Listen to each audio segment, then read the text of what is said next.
Speaker, my electorate of O'Connor is ground zero for net zero.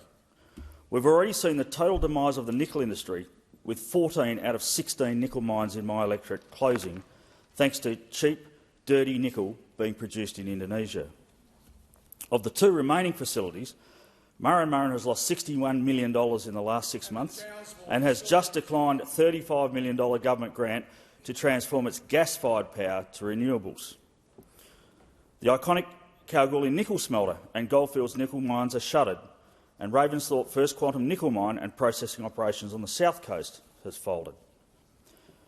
Mr Speaker, thousands of jobs have been lost across my electorate, and going forward, the safeguard mechanism will single-handedly destroy even more productive industries between now and 2030. Of the 219 largest emitters in the country captured under the safeguard mechanism, 36% are in WA, with over 20 of those facilities in my electorate of O'Connor. They include the gold miners of the historic Goldfields and Boddington, the largest gold mine in the country, lithium producers at Mount Marion, Worsley Alumina Refinery and Premier Coal in Collie. The safeguard mechanism is forcing companies to buy expensive renewable energy, build their own renewable power stations or buy expensive offsets, which is literally converting productive O'Connor farmland back to bush. Meanwhile, the capacity mechanism is incentivising renewable energy projects across the agricultural areas of my electorate. Under the capacity mechanism, taxpayer dollars are underwriting the profits of largely multinational or international companies to build wind and solar farms across some of the most productive farmland in the country, where this year's grain yields will potentially be the highest ever and stock prices are at record highs. These wind and solar projects are creating considerable community division. Last week I visited Narrogin, which will soon host 3 wind farm projects. And there is open tension between those who accepted the wind farm windfall and those who want to continue farming as their forebears did. Some residents are concerned about visual and noise pollution or are fearful of potential adverse health effects. And landowners and volunteer firefighters who have lived through raging bushfires know a wind farm makes agricultural land and adjacent wildlife havens undefensible by air. And where are the guarantees for environmental restoration at the end of the life of these renewables?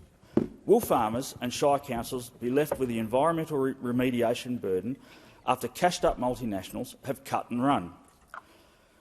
But the renewable energy fallout doesn't stop here for the good people of O'Connor, where the most popular vehicles for work and leisure are the Toyota Hilux and the Ford Ranger. Labor's vehicle emissions reduction scheme will drive up the price of these vehicles, as electric vehicles are simply not suitable in my electorate, where people can drive up to 600 or 700 kilometres just for a doctor's appointment. At the end of the day, for my electorate, it's the hard-working businesses and taxpayers of O'Connor underwriting these projects. And, Madam Deputy Speaker, these imposts effectively constitute a carbon tax.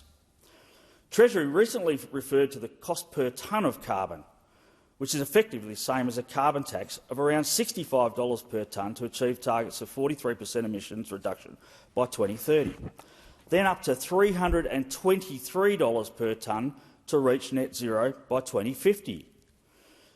Now, people may recall, and I'm sure the people on the other side will recall, when the Gillard government was unceremoniously dumped in 2013, the carbon price was $23 a tonne.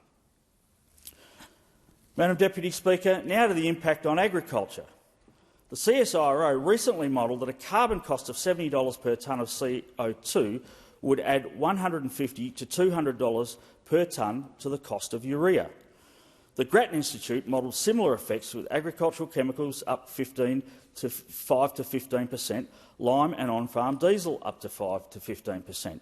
And just this weekend, climate czar Matt Keane floated the removal of the diesel tax rebate. For a 4,000-hectare WA wheat sheep farm, this could add more than $200,000 a year in additional costs by 2030. So to achieve these net zero goals, we're already decimating the mining industry across my electorate, inflicting serious damage to our agriculture and transport industries and hitting the hip pocket of everyday people living in O'Connor, all for a climate goal that most of the international community is coming to realise will never be reached. Madam Speaker, the only thing we're on track for is impoverishing our great country for no gain to the global climate.